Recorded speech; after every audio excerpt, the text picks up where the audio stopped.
Welcome to Open Chair Podcast. Pull up a seat. You're not late. You're actually right on time. So let's get into it. This is the first episode. Thank you for tuning in. I appreciate you being here. I ask that you give me some grace as we work through this, as we go along this journey. But it's gonna be a good time. It's gonna be fun. We're gonna learn. We're going to laugh. We're gonna be uncomfortable sometimes, but it's gonna be worth it. So just hang in there with me, okay? So this is a place for real conversations without the yelling, without the pretending, without the pressure to have it all figured out. We'll talk about life, politics, identity, relationships, work, but we'll do it slowly, we'll do it thoughtfully, and most importantly, we'll do it as humans, as people, as men and women just out here trying to figure it out. We're going to be real about it. No one's keeping score here. The goal isn't to win, it's to understand the moment we're living in. If that sounds like something you've been missing, you're in the right chair. What does an open chair mean? So, this name, it kind of came to me and it stuck. I was going through a bunch of different names for the podcast, and for whatever reason, this one stuck out to me. So, this is what I think open chair means it's an invitation, not a demand, to come and sit down and have a conversation. To have a conversation with me, to have a conversation with one another. Um, it's a place where you can come and be honest, be vulnerable, and not feel like you're being interrogated. You don't have to prove anything to sit in this open chair. You don't have to be an expert on any particular topic. All you have to do is have lived, and we all bring something to a conversation just having lived and had experiences. So don't feel pressured to feel like you have to be anything other than who you are to be here and to join in this conversation and to join me on this journey. I don't know about you, but a lot of conversations today, they feel tense. A lot of times when I'm speaking to somebody who's not a close friend, I feel as though that they're looking for something. They're trying to put me in a box. They're trying to figure some things out. They're trying to see which side I'm on. They're trying to see if I'm somebody who thinks like them, who believes as they believe. That the conversation, it doesn't feel as genuine as it once did, or it doesn't feel as comfortable and open and safe of a space as it once was. It feels like honestly social media in real life in many ways. It feels like if you say the wrong thing that you might get your head chopped off. People are gonna come after you, that you might be attacked or something like that. That they're trying to see, where do your loyalties lie? Are you the kind of person who's loyal to the same things that I'm loyal to? And I just don't think that that's a healthy way to have conversations. And I don't think we learn anything from having talks with people where we're feeling that way, where it feels like there's an ulterior motive there, that they're trying to figure something out, that they're trying to put you into a box, that if you don't perfectly align with what they believe, that you get written off. I think that that's damaging to our society as a whole, is damaging to the world, because we need to be able to have authentic, real conversations, even if we don't agree. It's important to know what other people are thinking. And oftentimes we can come to some kind of middle ground. But if we're not having real conversations, we'll never get there. So I'm not sure if you feel the same way, but I certainly am feeling that. But we're building this space to be something different. You're allowed to think out loud. I think that's okay, because a lot of us, we keep our thoughts and our feelings to ourselves because of a lot of the things that I just spoke about. Like, you're afraid of being attacked, you're afraid of being judged, you're afraid of being put in a box or boxed out, ostracized, depending on your environment. If you don't believe like the people around you, if you don't have a perfect alignment, like, you could find yourself on the outs. But this space, this podcast, this community ultimately that we're building, it's not going to be like that. I want you to bring your thoughts, bring your feelings. I want you to be vulnerable. I'm going to do the same and share, because we all have something to learn from one another. So you're going to be allowed to think out loud here. And maybe this might be the only place that you can do that, but you're welcome to. You're allowed to pause and think. A lot of times when we're out there in the real world, that when we're on social media, when we're in the comment section, we feel like we have to be quick, that we have to give a response right now, that you don't have time to pause and think about what it is that you really feel or what it is that you're really thinking about what the person is saying to you. We're all often reacting very impulsively. So this is a place where, especially if you're listening to this and it's recorded, it's a podcast, press pause if you have to think about something.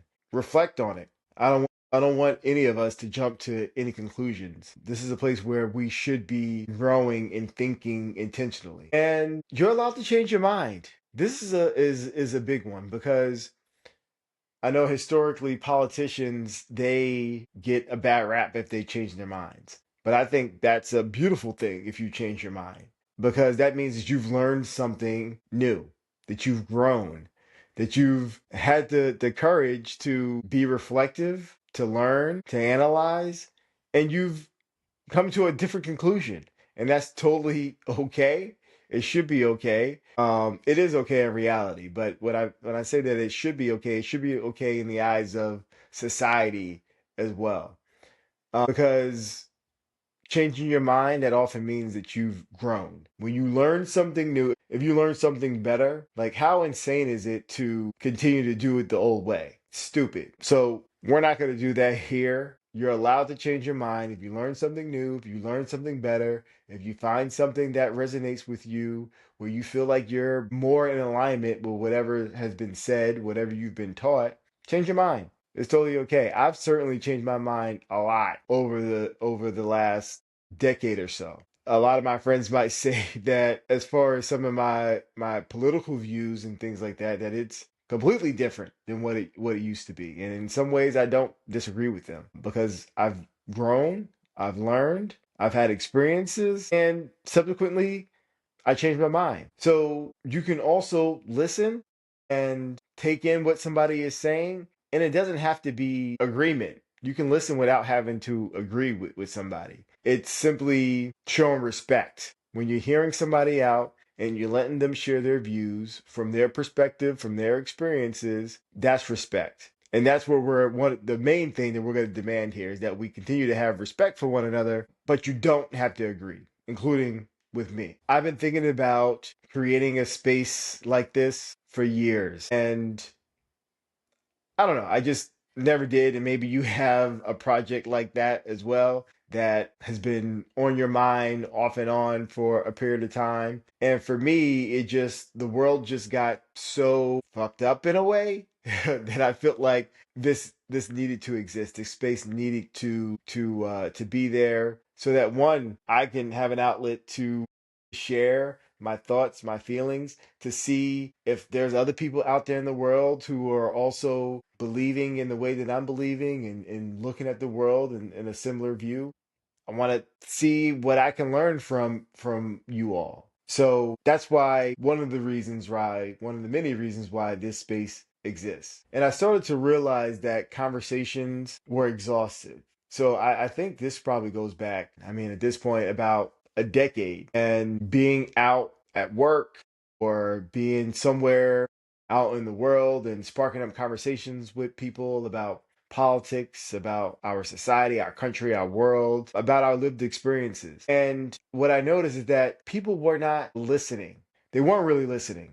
People were hearing what you were saying, surface level, but still sticking to their points, sticking to their tribes, not really willing to change at all. Like they come into the conversation not being willing to change or to shift. And I would be sharing my personal lived experiences. And I noticed that people started to challenge me on that. It's like, how are you challenging me on what I'm telling you I've experienced firsthand? So, like I said, that's when I started to notice that the shift in conversations, it became something that was draining.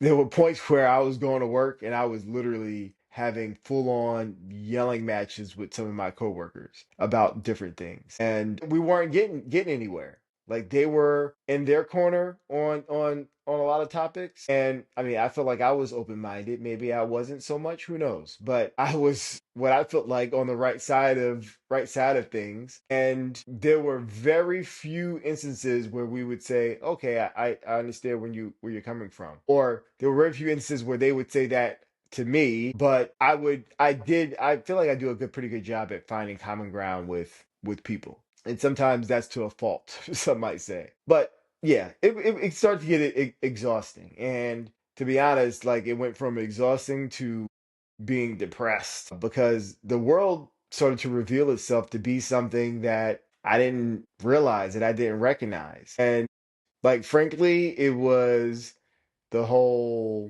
well, Donald Trump certainly began to expose a lot of these things. People started to become more comfortable with sharing some of their views. So that definitely propelled things. But there were other factors, I guess, in society that also contributed to it. But I think definitely Donald Trump and the MAGA movement and the Tea Party and all those things that were happening at that time that begin to just reveal things that I didn't know existed. So again, one of the reasons why this space is existing now, you know, more than a decade in the making, it's to make conversations less exhausting. So how often are we listening to respond? That's one of the things that people say all the time.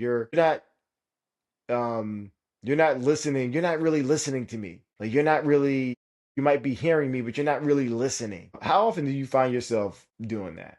Occasionally I find myself doing that even now. One of the things that I think we need to intentionally combat. Don't just let a person speak, have them pouring out their heart, and you're not really listening. You're just waiting for them to finish. You're being polite in a way. You're waiting for them to finish in order for you to just respond, not having not heard what they actually said. And additionally, I've noticed that people are protecting their positions instead of really our shared humanity, especially today. Like so many people are willing to have another group of people who may not look like them, who may not believe how they believe, who may not come from where they come from. They're so willing to erase their humanity, to ignore their humanity. But when the roles are reversed, which inevitably history shows, everybody gets their turn of feeling like they're being marginalized or abused. You know, they protect their position instead of protecting humanity as a whole. So I think that's something that we need to get better at because we're all in this together. Like we're not the real enemies, you know? But the powers that be, very powerful people, they make it seem like we have a reason to be upset at one another, which is just not true. Um, so free ourselves from protecting our position, whatever our position might be, and just really instead tap into our shared humanity. I think we'll get a lot further that way. And real connection, it requires slowing down and letting go the need to win. If you're going into a conversation knowing or feeling like that you know that you're right, I think we should always leave a little bit of room for some dialogue and debate and the chance that okay, we might not have it 100% right, but also just letting go of the need to win. It's not about winning or losing, it's about learning and growing and progress, right? Like we want to collectively uh do better. And I mean the old African proverbs like if you want to go fast, go alone, but if you want to go far, go together. I'm a firm believer in that. But for whatever reason, well, the main reason is likely money, but for many reasons, perhaps, there's the powers that be intentionally want to keep us from working together, to keep us working together as whatever group that we belong to, as black people, as gay people, as you know, working class people, as people who are not rich, that wasn't born with a silver spoon in our mouths. There are very powerful forces that do not want us to work together. But if we do, then really it's enough for all of us. That's really my belief. And I know I've changed my mind before and it didn't make me weaker. I didn't die. Um, I didn't lose my self-respect or my dignity. I won't lie that sometimes when you are wrong and you have to change your mind, the ego does take a hit, but that's all right. That's all right. That's really what it's all about. Again, growing and being okay with being uncomfortable, because uncomfortability, that means that we're growing, that we're getting better. And I know that some of the most meaningful conversations that I've had over the years did not end in agreement. We don't always say that, okay, like I'm adopting your views, but I've heard you out. I understand where you're coming from, and I respect you. That's enough. If the world could truly just get to that place, if our country could truly just get to that place, that I respect you, I hear you, I don't agree, but cool, you can go on believing what you believe, I go on believing what I believe. We don't harm each other by doing that, so we can coexist. That would be a beautiful thing. And growth, again, it doesn't come from being comfortable. So we're going to lean into being uncomfortable in some of the conversations that we're going to have. But it also doesn't mean that we have to be at each other's throats. We don't have to be fighting in order to grow. Like we can have good, solid dialogue where we're learning from one another, where we're growing with each other, where we're hearing each other out without having to fight and be combative about it. Now, I have several lived experiences personally and professionally, and a few lenses that I see the world through that I want to just share with you so you're aware. And like, I don't want these lenses, they don't define me, but I do want to make a point that it shapes how I view the world, good, bad, or indifferent. And it just provides some context. So I'm not sharing to impress you. I'm not sharing to put myself in a box either. But I do think it's important that you just know where I'm coming from. That's it. That simple. So from a very young age, I wanted to be a cop, a police officer. So that's what I spent my entire life pursuing. So I became a police officer at the age of 21 years old. And in doing that work, I got to see people at their very worst. Because for most people, when they have to call the police, it's typically one of the worst days that they've ever had. That's the situation for most people. Something bad has likely happened and they need some help. So you start to see people behave in ways that you otherwise wouldn't see them in regular life. And I distinctly do my best to try to separate, this is my work life and this is my regular life. But yeah, but I saw through doing that kind of work, you see the best in people sometimes, because in some instances when people are having a really tough day, that's when they are their bravest. That's when they are their strongest. When someone's been involved in a car crash and they're badly injured, and you see that they're scared, yes, but they're also fighting. They're fighting to stay alive. They're fighting for their spouse, their partner, their children, the people who love them.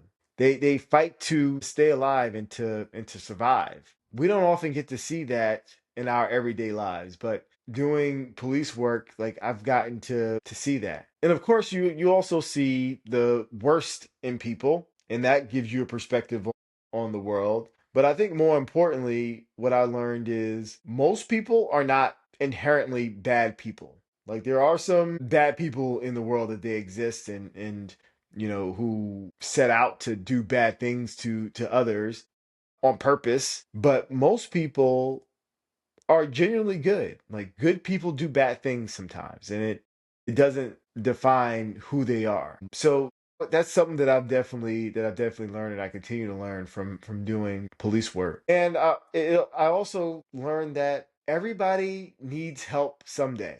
You can be the strongest person. You can be the most, resilient person that you know, but someday life will happen and you'll need somebody to help you. And in my capacity as a police officer, I've been that person for people on many occasions. that literally, when they had no one else to turn to at that very moment, they call 911 and they get somebody like me to show up and help them out when perhaps no one else could get to them, at least not as quickly as I could or somebody in my position could. But what I also learned, like I said, I became a police officer at 21 years old.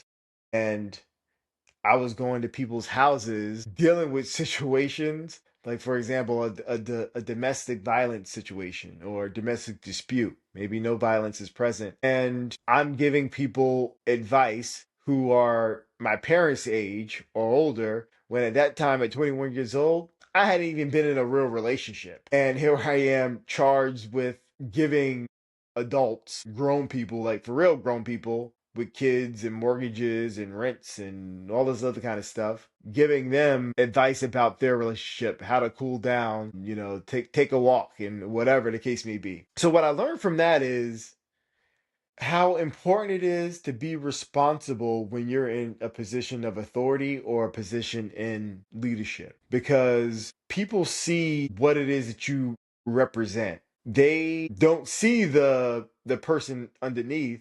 They don't see, for example, the Jason who is the son, the brother, the guy who likes to joke around and clown on people, whatever the case may be. They don't see that. They see the professional police officer who came here to help them to fix their problem. And I learned that it's important to show up for people in the capacity that you agreed to show up for them as, whatever that might be. So I took and I still take that responsibility pretty seriously, because um it is important not to betray the trust of the people who are counting on you. So that's one of the lenses that I see the world through. At the age of 17, I joined the military. And in high school, I was in junior ROTC. So I kind of gotten indoctrinated in a way into the military pretty early on. But the military, it taught me how to be a good follower first. And I think it's so important that in life that we know how to follow and when to follow. Not everybody can be the boss. Not everybody should be the boss all the time. Even if you might be the CEO of your company or the head of your household, there are times where you need to let somebody else who's better at whatever take lead, and you'll be better off for it. So the military taught me how to be a good follower, and then in turn, it taught me how to be a good leader. And I do think that it requires being a good follower to be a good leader, because you can exhibit, you can be a role model to the people who are following you when you've been a follower yourself. And you also will learn the value of input from the people around you, your team. So, and of course, everybody knows, like, the military teaches you some kind of structure. And to be honest, it's not as structured as one may think, because I can still be unorganized in many ways. But the military taught me, in general, life structure. It taught me responsibility. It taught me to be able to wake up and get to um, an appointment or an assignment, to follow things through, to be accountable. But also, I think most importantly, it taught me service. It taught me how to be more selfless more often than not. Because when you're in the military, and the same thing, honestly, or very or similar with the police department, you learn that, like, you're doing something or you're working towards something, you're investing in this thing that's bigger than just you as an individual. And that serving other people is a noble thing. It's a noble profession. And you do get a great sense, or I will say that I got a great sense of pride in being able to serve my country, to serve my community in my law enforcement capacity. And I think that we all should find ways to serve, even if it's on a very small level. And if you haven't done that before, I think you should at least give it a try and see how it makes you feel, because you might be pleasantly surprised to see that when you give rather than always receive, that it feels great. So yeah. So service was something else that I learned from the military, and that's another lens that I see the world through. I'll say also just with the military lens, I've had several deployments, including to the Middle East, where you're dealing in high stake situations. And you realize that one, what I learned in those high stake situations, how incredible it is that people get used to very crazy shit. You know, you get used to bombs going off and things like that. Like human beings are extremely resilient. Like we can adapt to many uncomfortable situations if we have to. But also when those high stakes situations present themselves, ego goes out the window because whoever has something to offer in those situations that can keep you alive, that can keep you from getting seriously hurt, I want to hear from them. You want their help. You want their input. So even if you're the boss or the least ranking person there, ego goes out the window when the stakes are really high. And I wish that without having to be in those high stakes situations, that more people adopted that kind of view when they're out there just operating in the world. Like check your ego. Everybody has something to offer. Um, and you can make your life a lot easier, a lot less painful if you listen to them. Another lens, entrepreneur. I've started businesses that did well. I've also started businesses that have done horribly, and I've lost a lot of money in that process. So, failure, I like to call it learning, responsibility, building something without any guarantees. I learned that in entrepreneurship, that me personally, I have a pretty high risk tolerance. Like I'm willing to put my money where my mouth is. Um, and I think that that's important when you do something that's audacious, something that's ambitious, that you have to take pretty significant risk, more risk than what a lot of people are willing to do. And that's why not everybody's cut out to be an entrepreneur. But in that process of entrepreneurship, you do learn some great lessons in life in general. Again, the risk tolerance, but I think also because if anybody who is an entrepreneur and they tell you that they've hit it out the park every time, they're lying. They're likely lying or they're scamming. But anybody who's calls themselves an entrepreneur, you've learned that you can bounce back for pretty much anything. And that's a good lesson in life and in business. So I take that with me everywhere that I go. It's like one, bet on yourself. Be willing to take a bet on you because like, and it's not that nobody else will, but more people would take a bet on you and help you out when they see that you're willing to take a risk on yourself as well. So if you're trying to build something, start building, and then people will come along once they see that you are actually serious about it. So another lens that I looked at the world through, entrepreneurship. And of course, if you got eyes, or maybe you're just listening to the audio here, I'm black and like I see the world through the eyes of a black man. I can't help it. I don't shy away from it, and I count it as a blessing because we've as a people we've overcome a lot, and we've helped to shape and define what the United States and what a lot of places in the world are. And considering what it is that we've had to endure, I would say that we're a pretty resilient people. We're a pretty amazing people. And I love thinking about how we can continue to grow, how we can continue as a community and as a diaspora, and how we can, in today's modern world, how we can find our footing, how more of us can find our footing to realize our dreams and our goals. So I look forward to having robust conversation with that, looking through that lens as well. And I also happen to be a same gender loving man, somebody who happens to be gay. And that comes with its own set of challenges and lived experiences, environments that were hyper performative masculine, thing like environments being the military, being police work, navigating those spaces as a gay man and accepting the process or the journey of accepting who I was. In the evolution, like I've always knew that I was gay, but I didn't always accept it. And just a quick plug, like Atlanta changed all that. I moved to Atlanta and it propelled me to this place of acceptance. The people, the very men that I met who were living authentically and were a great example for me as a young man who hadn't seen that before. Just gay black men in particular living regular lives, taking their partners to their family, living together. Up until that point, I thought I was gonna have to be unhappy with a woman. So I credit Atlanta and the very brave gay black men who showed me a better way. But again, that's another lens that I see the world through.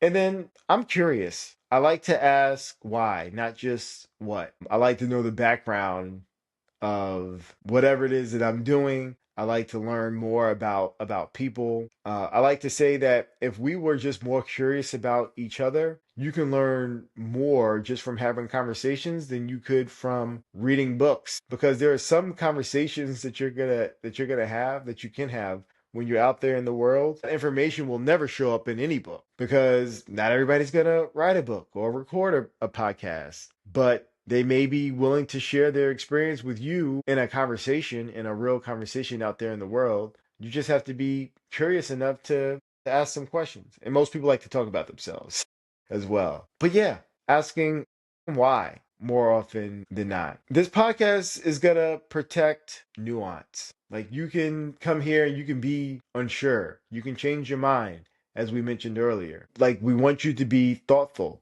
We want you to be thoughtful about the things that we're talking about the things that people may be commenting on. We want you to be okay with not agreeing as well.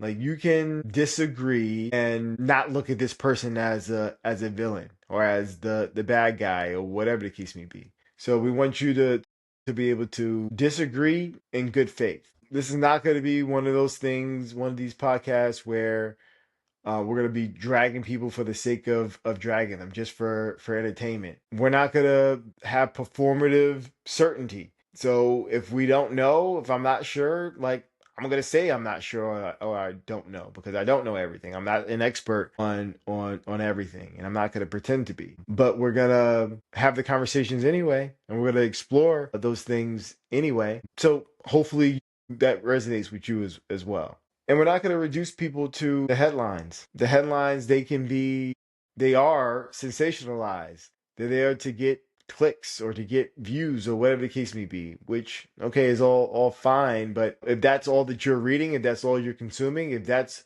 what you're making your judgments on, that's not good. We're going to go much deeper than that in our conversations. And we're not going to reduce people to, 3 to 5, a 5 word headline. You don't deserve that, and I don't deserve that either. And ultimately, like, you don't have to agree with me to stay here. You can still sit in the open chair and have a conversation with me. And at the end, if you don't agree with what I'm saying, totally fine.